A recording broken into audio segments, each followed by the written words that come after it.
नमस्कार, आप देख रहे हैं जेकेटी न्यूज। आइए देखते हैं आज सुबह की बड़ी खबर। उत्तर प्रदेश विधानसभा चुनाव के रुझानों में बीजेपी को बहुमत मिलने के बाद लखनऊ में विधानसभा के सामने व बीजेपी दफ्तर के बाहर पार्टी कार्यकर्ताओं ने बुलडोजर पर सवार होकर जश्न मनाया।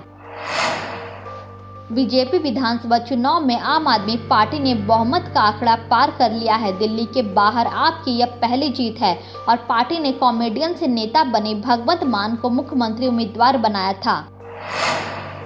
गोवा विधानसभा चुनाव में मुख्यमंत्री प्रमोद सावंत ने कांग्रेस के धर्मेश संगलानी को हराकर सांगली सीट जीत ली है। सावंत ने कहा कि उन्होंने सरकार बनाने का दावा पेश करने के लिए पहले ही गोवा के राज्यपाल से मिलने का समय मांगा है। बीजेपी ने उत्तराखंड विधानसभा चुनाव में बहुमत का आंकड़ा पार कर लिया है और वह लगातार दूसरे कार्यकाल के लिए सत्ता में लौटेगी। 5 राज्यों के विधानसभा चुनाव की मतगणना के बीच बीएसई का सेंसेक्स 817 अंकों की बढ़त के साथ 55,464 पर और निफ्टी करीब 250 अंक बढ़कर 16,594 पर बंद हुआ। उत्तर प्रदेश विधानसभा चुनाव में बीजेपी की जीत के बाद प्रधानमंत्री नरेंद्र मोदी ने कहा, कुछ राजनीतिक विद्वानों ने 2019 लोकसभा चुनाव में बीजेपी की जीत पर कहा था कि उसके नतीजे 2017 चुनाव में तय हो गए थे। उन्होंने कहा, मैं मानता हूं वे इस बार फिर कहेंगे। 2022 के नतीजों ने 2024 के नतीजे तय कर दिए हैं। विधानसभा चुनाव के नतीजे आने के बाद शिवसेना सांसद संजय राउत ने कहा कि बीजेपी की जीत उनके इलेक्शन मैनेजमेंट की भी जीत है। उन्होंने कहा, कांग्रेस को इन चुनाव में बुरी तरह से हार का सामना करना पड़ा है, हमें अपेक्षित परिणाम नहीं मिले।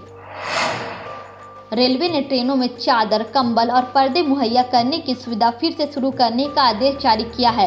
रेलवे बोर्ड ने सभी रेलवे जोन के महाप्रबंधकों से कहा कि इन वस्तुओं की आपूर्ति तत्काल प्रभाव से फिर से शुरू की जाए। पुलवामा के नैना पटपोरा इलाके में सुरक्षा बलों ने मुठभेड़ में लश्कर-ए-तैयबा के 2 आतंकवादियों को मार गिराया। पुलिस के मुताबिक आतंकवादियों के पास से हथियार और गोला बारूद बरामद किए गया है। मुख्य चुनाव आयुक्त सुशील चंद्रा ने कहा कि एक राष्ट्र एक चुनाव अच्छा सुझाव है, लेकिन इसके लिए संविधान में बदलाव की जरूरत होगी और इस पर संसद में फैसला होगा। उन्होंने कहा, चुनाव आयोग पूरी तरह से तैयार है और सभी चुनाव एक साथ कराने में सक्षम है। अखिल भारतीय आयुर्विज्ञान संस्थान एम्स भारत बायोटेक की नाक के जरिए दी जाने वाली कोविड-19 वैक्सीन की बूस्टर डोज का परीक्षण शुरू करेगा। अमेरिकी डॉलर के मुकाबले रूबल की गिरती कीमत के बीच रूस ने 9 सितंबर 2022 तक विदेशी मुद्रा की बिक्री रोक दी है। बैंक व ब्रोकर्स को रूबल के बदले अमेरिकी डॉलर, यूरो या अन्य विदेशी मुद्रा बेचने से प्रतिबंधित कर दिया गया है।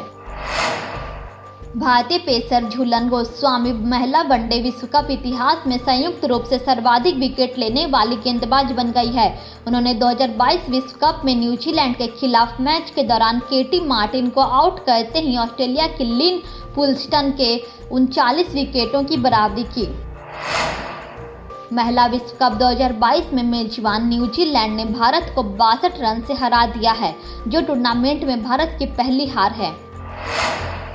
क्रिकेटर राहुल चाहर ने गोवा में अपनी गर्लफ्रेंड ईशानी से शादी कर ली और उन्होंने इंस्टाग्राम पर शादी की तस्वीरें शेयर की है।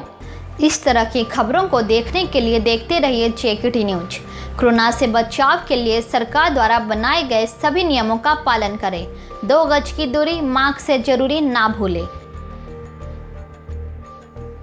आप जेकेटी न्यूज को फेसबुक, ट्विटर और इंस्टाग्राम पर भी फॉलो कर सकते हैं। आप हमारे न्यूज़पेपर को हमारे वेबसाइट जनकल्याणटाइम.in पर पढ़ सकते हैं। धन्यवाद।